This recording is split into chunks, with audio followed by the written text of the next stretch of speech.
മഴ ശക്തമായതുകൊണ്ട് തന്നെ പുറത്തെ കാഴ്ചകൾ കാണുക പ്രയാസമായിരുന്നു. അതിനാൽ മഴ ഒന്ന് ശമിക്കട്ടെ എന്ന് കരുതി ഒരു സൈഡിലേക്ക് വണ്ടി നിർത്തിയിട്ടിരുന്നു സഞ്ജയ്. ശ്രുതി അപ്പോഴും ഏതോ സ്വപ്നലോകത്തെന്ന് തോന്നി. ഹലോ, അവൻ തോളിൽ കുലുക്കി വിളിച്ചപ്പോഴാണ് അവൾ സ്വബോധത്തിലേക്ക് തിരികെ വന്നത്. ചുണ്ടിലൊരു ചെറുപുഞ്ചിരിയുമുണ്ട്. എന്താണ് മാഡം ഇത്രയ്ക്ക് ആലോചിക്കുന്നത്? ഈ കുഞ്ഞു തല നന്നായിട്ട് പുകയുന്നുണ്ടല്ലോ. ഒന്നുമില്ല, അങ്ങനെ തല പുകയുന്ന കാര്യമൊന്നുമല്ല.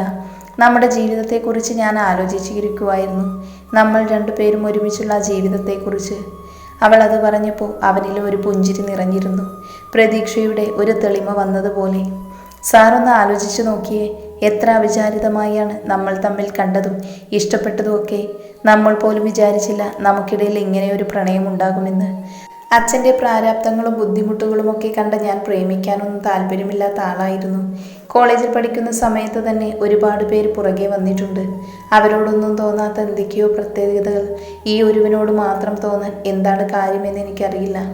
അത് തൻ്റെ ഭാര്യയല്ല, എൻ്റെ അരികിലല്ലേ? അപ്പോൾ എന്നോടല്ലേ അങ്ങനെ തോന്നൂ? കൊച്ചുകുട്ടികളെ പോലെ അവൻ ചോദിച്ചപ്പോൾ അവൾ പൊട്ടിച്ചിരിച്ചു പോയിരുന്നു.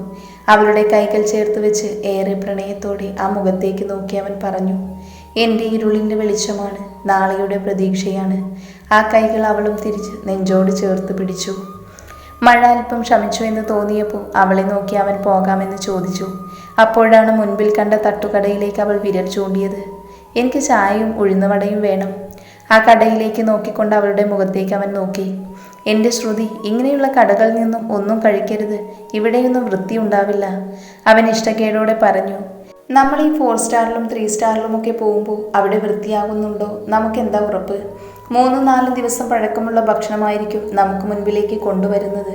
ഇവിടെ ഏതായാലും അങ്ങനെയുള്ള പ്രശ്നങ്ങളൊന്നും കാണില്ല. എല്ലാം ഫ്രഷ് ആയിരിക്കും. പിന്നെ വൃത്തിയുടെ കുറവെന്ന് പറയാൻ ആ പ്രായമായ മനുഷ്യൻ സ്വന്തം കയ്യിൽ ഗ്ലൗസ് ഒന്നും ഇടാതെ ആയിരിക്കും ഇതുണ്ടാക്കുന്നതെന്ന് മാത്രമേ ഉള്ളൂ. അധ്വാനത്തിൻ്റെ രുചിയും ആ ഭക്ഷണത്തിനുണ്ടാവും, ശ്രുതി പറഞ്ഞു. സമ്മതിച്ചു തന്നിരിക്കുന്നു, ഞാനൊന്നും പറയുന്നില്ല. ചിരിയോടെ അവൻ വണ്ടി കുറച്ചുകൂടി അടുപ്പിച്ച് കടയിലേക്ക് നോക്കി. ചായയും വടയും പറഞ്ഞു. ചൂട് ഉഴുന്നുവടയുടെ ഗന്ധം അവനെയും കുറച്ച് സമയത്തേക്കെങ്കിലും കൊതി പിടിപ്പിച്ച് കളഞ്ഞിരുന്നു. ഒരു പ്ലേറ്റ് നല്ല ചൂടുവടയും അതിനു മുകളിലേക്ക് മുളകും തേങ്ങയും പേരിനെത്തിരി പുതിനയിലും കൂടി ചേർത്ത് കൊഴുത്ത ചമ്മന്തിക്കറി കൂടി ഒഴിച്ച് അവൾക്ക് നേരെ നീട്ടിയപ്പോഴേക്കും സഹിക്കാൻ വയ്യാതെ ആയിപ്പോയിരുന്നു അവന്. അതുകൊണ്ട് തന്നെ അവനും വാങ്ങിയ ഒരെണ്ണം. വളരെ സന്തോഷത്തോടെ രണ്ടുപേരും കൂടി ആ മഴയുടെ കുളിരിൽ പലഹാരത്തിൻ്റെ ചൂടറിഞ്ഞു. തിരികെ പോരാൻ നേരം ബാഗിൽ നിന്നും ക്യാഷ് എടുത്ത് വീട്ടിലുള്ളവർക്ക് വേണ്ടി കൂടി വാങ്ങാൻ തുടങ്ങിയവളെ അവൻ തടഞ്ഞു. അവൻ തന്നെയാണ് ക്യാഷ് കൊടുത്തത്. അവൾക്ക് വീട്ടുകാരോടുള്ള കരുതൽ ആ പ്രവൃത്തിയിലൂടെ തന്നെ മനസ്സിലാക്കാൻ സാധിച്ചിരുന്നു. വീടിനരികിലേക്ക് അവളെ കൊണ്ടുപോയി വിട്ടതിനു ശേഷം അവൻ അവളുടെ മുഖത്തേക്ക് നോക്കി. ഞാൻ വരണോ?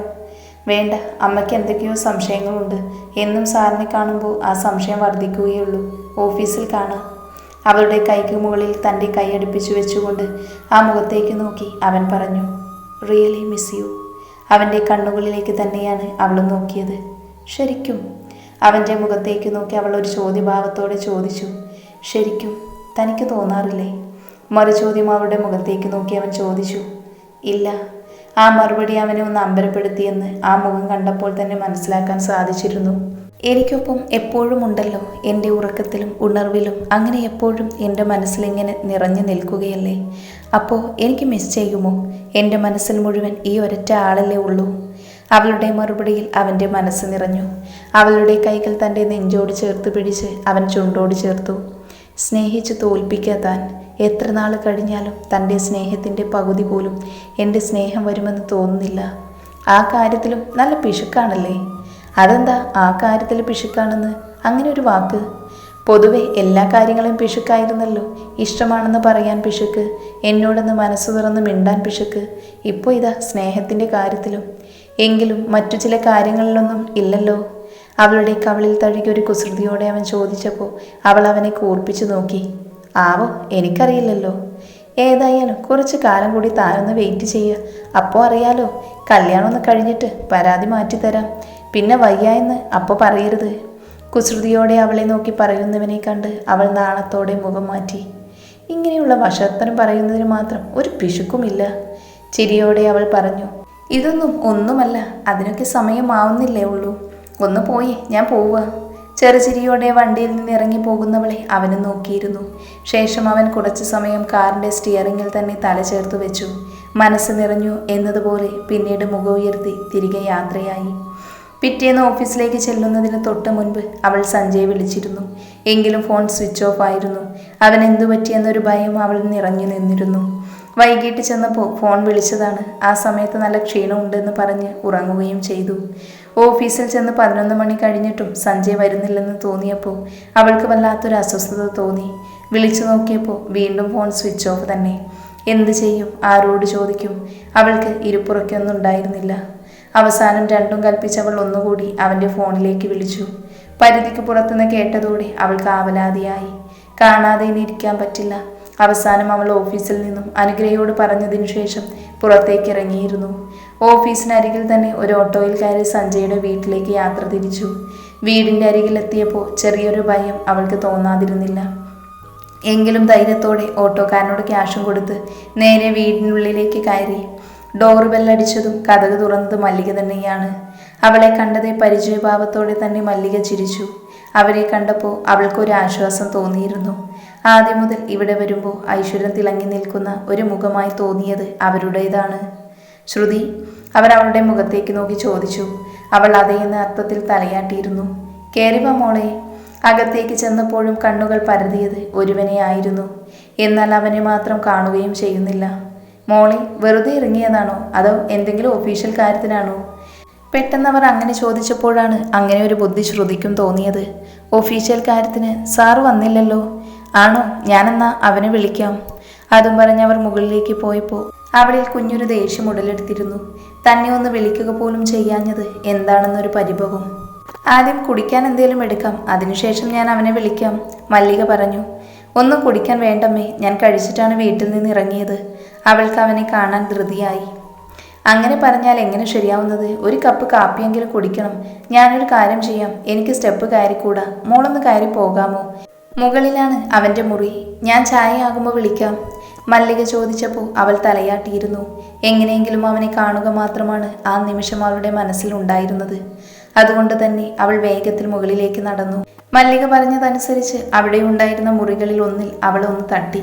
കുറച്ചു സമയം കഴിഞ്ഞാണ് മുറി തുറക്കപ്പെട്ടത്. അവനെ കണ്ടതും ഉള്ളിൽ ഉറഞ്ഞു കൂടിയ പരിഭവം അലിഞ്ഞു പോയിരുന്നു. മുഖമൊക്കെ ചുവന്ന് കണ്ണൊക്കെ വീങ്ങി തീരെ വയ്യാത്തൊരവസ്ഥ. അവനെ കണ്ടതും അവൾ വേദനിച്ചു. അവൻ തന്നെ കണ്ട് ഞെട്ടിപ്പോയെന്ന് തോന്നിയിരുന്നു. ശ്രുതി, താനിവിടെ എപ്പോൾ വന്നു? സാറിനെന്ത് പറ്റി? അവൻ്റെ മുഖത്തേക്ക് നോക്കി അവൾ ആദ്യം ചോദിച്ചത് അതാണ്. എനിക്ക് പനിയായിപ്പോയി, എഴുന്നേൽക്കാൻ പോലും പറ്റുന്നുണ്ടായിരുന്നില്ല. ഫോണൊന്ന് സ്വിച്ച് ഓൺ ചെയ്യാൻ പോലും ആരോഗ്യം അനുവദിക്കുന്നുണ്ടായിരുന്നില്ല. അതുകൊണ്ട് തന്നെ ഞാനൊന്ന് വിളിക്കാതിരുന്നത്. ആരും വരുന്നില്ല എന്ന് ഉറപ്പുവരുത്തി അവൾ അവൻ്റെ നെറ്റിയിലും കഴുത്തിലും കൈത്തണ്ട വെച്ച് പനി നോക്കി. ചുട്ടുപൊള്ളുന്ന പനിയാണവന്. ഞാൻ പേടിച്ചു പോയി. സാർ എവിടെ പോയി എന്ന് ഒരു വിവരവുമില്ലല്ലോ. അതുകൊണ്ട് ഞാൻ തിരക്കി വന്നത്. കാണാഞ്ഞിട്ട് എനിക്കെന്തോ ഒരു അസ്വസ്ഥത പോലെ. സോറി, പനിയായിപ്പോയി, അതുകൊണ്ട് വിളിക്കാതിരുന്നത്. ഏതായാലും എനിക്കെന്ത് പറ്റിയെന്നറിയാൻ താനിവിടെ വരെ വന്നല്ലോ. അകത്തേക്ക് കയറി വാടോ. എനിക്കങ്ങനെ നിന്ന് സംസാരിക്കാൻ ബുദ്ധിമുട്ടാണ്. അമ്മയോ മറ്റോ കണ്ട മോശമാവില്ലേ? അവൾ പേടിയോടെ ചോദിച്ചു. എന്ത് മോശം? താൻ എന്നെ കാണാനായിട്ട് തന്നെ വന്നതല്ലേ. അമ്മയോടെന്താ കള്ളം പറഞ്ഞത്? ഓഫീസിലൊരു കാര്യത്തിന് വേണ്ടി വന്നതാണെന്നാണ് പറഞ്ഞത്. എങ്കിൽ പിന്നെ ധൈര്യമായിട്ട് കയറിപ്പോര്. പോരുന്ന വഴിക്ക് ആ ഡോർ ലോക്ക് ചെയ്യാൻ മറക്കണ്ട. അതും പറഞ്ഞ് അവൻ നേരെ പോയി കട്ടിലേക്ക് ഒരു തലയണ കുത്തി ചാരിയിരുന്നു. ഡോർ ലോക്ക് ചെയ്യാൻ അവൾക്ക് മടി തോന്നി. ഡോർ ഒന്ന് ചാരിയതിനു ശേഷം അവൾ അവനരികിലായി ഒരു കസേര നീക്കിയിട്ട് കൊണ്ടാണ് ഇരുന്നത്. അപ്പോൾ എനിക്കെന്തെങ്കിലും പറ്റിയ തിരക്കി വരാനും അന്വേഷിക്കാനും ഒക്കെ ആളുണ്ട്. അങ്ങനെ എനിക്ക് സമാധാനിക്കാം. ഒരു കുസൃതിയോടെ അവൻ ചോദിച്ചപ്പോൾ അവൾ അവൻ്റെ കൈകൾ പിടിച്ച് തൻ്റെ നെഞ്ചോട് ചേർത്ത് പിടിച്ചിരുന്നു. ഒട്ടും വയ്യേ? ആർദ്രമായി അവൾ ചോദിച്ചു. അത്രയ്ക്ക് കുഴപ്പമൊന്നുമില്ലടോ, നല്ല പനി, അതുകൊണ്ട് മൊത്തത്തിലൊരു ക്ഷീണം, ദേഹത്ത് വേദന, തലവേദന, പിന്നെ ചെറിയൊരു തലകറക്കം പോലെ. എഴുന്നേറ്റ് നിൽക്കാൻ പറ്റുന്നില്ല. കണ്ണ് രണ്ടും ചിമ്മി അവൻ പറഞ്ഞു. അല്ലെങ്കിലും ഒരു കാറ്റടിച്ച പനി വരുന്ന ആളാണ് എന്ന് എനിക്ക് അന്നേ മനസ്സിലായത്. എന്ന് അവൻ പുരികുയർത്തി. അന്ന് നമ്മൾ അപ്പച്ചൻ്റെയും അമ്മച്ചിയുടെയും വീട്ടിൽ താമസത്തിന് പോയില്ലേ? അന്ന് ഇതുപോലെ ആയിരുന്നില്ലേ? വെള്ളം മാറി കുടിച്ചു ഉടനെ പനി വന്നില്ലേ? സാറിന് കപ്പാസിറ്റി ഇല്ല, അതുകൊണ്ടാണ്, അവൾ പറഞ്ഞു. ദേ പെണ്ണെ, ഞാൻ വല്ലതും പറയും കേട്ടോ. എനിക്ക് കപ്പാസിറ്റി ഉണ്ടോ ഇല്ലയോ എന്നൊന്നും നീ കണ്ടിട്ടില്ല മോളെ, അതുകൊണ്ടാണ്. ഒരു കുസൃതിയോടെ പറഞ്ഞവൻ ഒരു വലിക്ക് തന്നെ അവളെ കസേരയിൽ നിന്നും തൻ്റെ നെഞ്ചിലേക്ക് ചേർത്തിരുന്നു. അവൻ്റെ അപ്രതീക്ഷിതമായ ആ പ്രവൃത്തിയിൽ അവളും അമ്പരന്ന് പോയിരുന്നു. എന്തേ കാണിക്കുന്നേ? അമ്മ വരും, അടങ്ങിയിരുന്നേ. അമ്മ കണ്ടിട്ടുണ്ട് ഞാൻ ഇങ്ങോട്ട് വരുന്നത്. ഇങ്ങോട്ട് പെട്ടെന്ന് വന്ന അമ്മ എന്ത് കരുതും? അവനിൽ നിന്ന് അകലാൻ ശ്രമിച്ചവൾ പറഞ്ഞു. അമ്മ മുകളിലേക്ക് കയറി വരാറില്ല. എങ്കിലും മോശമല്ലേ ആരെങ്കിലും വന്ന് കണ്ട? അതിനല്ലേ ഡോറ് ലോക്ക് ചെയ്യാൻ പറഞ്ഞത്. ഞാൻ ചാരിയിട്ടേ ഉള്ളൂ. ലോക്ക് ചെയ്തിട്ട് വാ സാറേ, അവൾ മടിയോടെ വിളിച്ചു. എനിക്ക് തീരെ വയ്യാതിരിക്കുക. ഒരുപാട് എന്നെ കൊണ്ട് സംസാരിപ്പിക്കാതെ പറയുന്നത് അനുസരിച്ചേ. ഗൗരവത്തോടെ അവൻ പറഞ്ഞപ്പോൾ മടിയോടെയാണെങ്കിലും അവൾ റൂം ലോക്ക് ചെയ്ത് അവൻ്റെ അരികിലേക്ക് വന്നിരുന്നു. ആ നിമിഷം തന്നെ അവൻ അവളെയും കൊണ്ടും കട്ടിലേക്കൊന്ന് മറിഞ്ഞു. അവൻ്റെ ആ പ്രവൃത്തി ഏറെ അപ്രതീക്ഷിതമായതിനാൽ അവൾക്ക് അമ്പരപ്പും പരിഭ്രമവും തോന്നിയിരുന്നു. എന്തെങ്കിലും ഒന്ന് പറയും മുൻപേ അവൻ അവളെ തൻ്റെ കരവലയങ്ങളിലാക്കി അവനോട് ചേർത്ത് കിടത്തി. എൻ്റെ കപ്പാസിറ്റി നിനക്ക് കാണണോ? ഒരു കുസൃതിയോടെ അവളുടെ മുഖത്തേക്ക് നോക്കി അവൻ ചോദിച്ചപ്പോൾ അറിയാതെ അവൾ കണ്ണടച്ച് കാണിച്ചിരുന്നു. അവളുടെ പിടക്കുന്ന മിഴികളും ആ മുഖത്തെ പരിഭ്രമവും കണ്ട് അവന് ചിരി വന്നു പോയിരുന്നു. പേടിക്കണ്ട, എൻ്റെ കപ്പാസിറ്റി തെളിയിക്കാൻ വേണ്ടി ഒന്നുമല്ല. എനിക്ക് നല്ല കുളിര് ഒന്ന് ചേർന്ന് ഈ പനിക്കുളിര് കുറയ്ക്കാൻ ഞാൻ ആഗ്രഹിച്ചതാണ്. തന്നെ എങ്ങനെ ചേർത്ത് പിടിച്ച് ഈ പനിക്കുളിർ തൻ്റെ ചൂടിൽ ഇങ്ങനെ ഒതുങ്ങിക്കൂടണം. അത് ആഗ്രഹിച്ചപ്പോൾ തന്നെ ആൾ മുൻപിൽ നിൽക്കുന്നു. ഒരുപാട് പനിക്കുളിരിയുള്ള ദിവസങ്ങളെ ഇങ്ങനെ ഈ ചൂടിൽ എനിക്ക് തോൽപ്പിക്കണം. ഏറെ പ്രണയത്തോടെ അവളുടെ മുഖത്തേക്ക് നോക്കി അവൻ അത് പറഞ്ഞപ്പോൾ ഒരു നിമിഷം അവൾ പ്രണയാർദ്രമായി പോയിരുന്നു. അവൾ അറിയാതെ തന്നെ അവനെ തിരിച്ചു പുണർന്നു. പിന്നെ അവൻ്റെ മുഖം കൈക്കൊമ്പിളിലെടുത്ത് നെറ്റിയിലും കണ്ണിലും കവിളിലുമൊക്കെ അവളുടെ മുദ്രകൾ പതിപ്പിച്ചുകൊണ്ടേയിരുന്നു. രണ്ടുപേരും സ്വയം മറന്നതുപോലെ ഒരു നിമിഷം. താഴെ നിന്നും മല്ലികയുടെ വിളി കേട്ടുകൊണ്ടാണ് രണ്ടുപേരും അകന്നു മാറിയത്. സമയം ഒരുപാടായി, ഞാൻ പോട്ടെ, ഒന്ന് കാണാൻ വേണ്ടി വന്നതാ. ഇനിയിപ്പോൾ ചെന്നാലും എനിക്ക് സമാധാനം ഉണ്ടാവില്ല. മരുന്നൊക്കെ കഴിക്കണം, അല്ലെങ്കിൽ പിന്നെ ഹോസ്പിറ്റൽ പോകൂ. ഇവിടെ ഇങ്ങനെ കിടന്നിട്ട് വലിയ ഗുണമൊന്നുമില്ലല്ലോ. അവളിൽ ആവലാതി നിറഞ്ഞു. ഒന്ന് റെസ്റ്റ് എടുത്താൽ മാറൂടോ. കട്ടിലിൽ ചാരിയിരുന്ന അവളുടെ മടിയിലേക്ക് തലയെടുത്ത് വെച്ചതിനു ശേഷം ആ കവിളിൽ തലോടിക്കൊണ്ട് അവൻ പറഞ്ഞു. ആദ്യം ഫോണൊന്ന് സ്വിച്ച് ഓൺ ചെയ്തേക്കണം, ഇല്ലെങ്കിൽ പിന്നെ എനിക്കൊരു സമാധാനവും ഉണ്ടാവില്ല. ശരി മേഡം, എനിക്കൊരുപാട് സന്തോഷമായി. അവളുടെ കൈകൾ നെഞ്ചോട് പിടിച്ചവൻ പറഞ്ഞു. എന്തേ? അവൾ കൗതുകത്തോടെ അവൻ്റെ മുടി തഴുകിക്കൊണ്ട് അവനോടായി ചോദിച്ചു. എന്നെ തിരികെ വരാനും ഒരാളുണ്ടല്ലോ. ഞാനൊന്ന് ഫോൺ വിളിച്ചില്ലെങ്കിൽ ഉടനെ പരിഭ്രമിക്കാനും പിന്നീട് എൻ്റെ അസാന്നിധ്യത്തിൽ എനിക്ക് വേണ്ടി ആകുലതപ്പെടാനും ഒക്കെ ഒരാളുണ്ടല്ലോ. ഇപ്പോഴാ ജീവിക്കാനൊരാഗ്രഹം തോന്നുന്നത്. അത് കേട്ടതും നെറ്റിയിലേക്ക് വീണ് കിടക്കുന്ന മുടി തഴുകി ആ നെറ്റിയിലൊരു ചുംബനം നൽകി അവൾ. ഞാനുണ്ട് എന്നും അവൻ്റെ കവിളിലായി പറഞ്ഞു. തിരികെ പോകാനായി അവൾ എഴുന്നേറ്റപ്പോൾ ഉലഞ്ഞു തുടങ്ങിയ മുടിയിഴകൾ ശരിയാക്കി കൊടുത്തത് അവൻ തന്നെയാണ്. ഒപ്പം അവളുടെ ഷോളും അവൻ ശരിക്കിട്ടിരുന്നു. അവനോടൊരിക്കൽ കൂടെ യാത്ര പറഞ്ഞ് കവിളിൽ തലോടി പോകുന്നവൾക്കരികിലേക്ക് അവൻ ഒന്നുകൂടെ ചെന്നിരുന്നു. അവളെ അവൻ വാരിപ്പുണർന്നു. കുറച്ചു സമയം അവളും മറ്റൊരു ലോകത്തായിരുന്നു. രണ്ടുപേരും സ്വയം മറന്ന് പുണർന്നു നിന്നുപോയി. ഡോറിൽ കൊട്ട് കേട്ടപ്പോഴാണ് വീണ്ടും രണ്ടുപേരും തിരികെ വന്നത്. അകന്നു മാറിയെങ്കിലും അവളുടെ നെറ്റിയിൽ വളരെ അരുമയായി ഒരു ചുംബനം നൽകിയ ശേഷമാണ് അവൻ അവളിൽ നിന്നും മാറിയത്. കണ്ണുകൾ കൊണ്ട് ഒരിക്കൽ കൂടി അവനോട് യാത്ര പറഞ്ഞ് അവൾ ഡോറ് തുറക്കാനായി തുടങ്ങിയിരുന്നു. ഡോറ് തുറന്നത് സഞ്ജയാണ്. നോക്കിയപ്പോൾ വാതിൽക്കൽ അഗ്നിയാളുന്ന കണ്ണുകളോടെ നിൽക്കുന്ന ഗൗരിയെയാണ് കണ്ടത്. ഒരു നിമിഷം അവന് എന്തെന്നില്ലാത്ത ദേഷ്യം തോന്നി. അത് മുഖത്ത് പ്രകടമാകുകയും ചെയ്തു.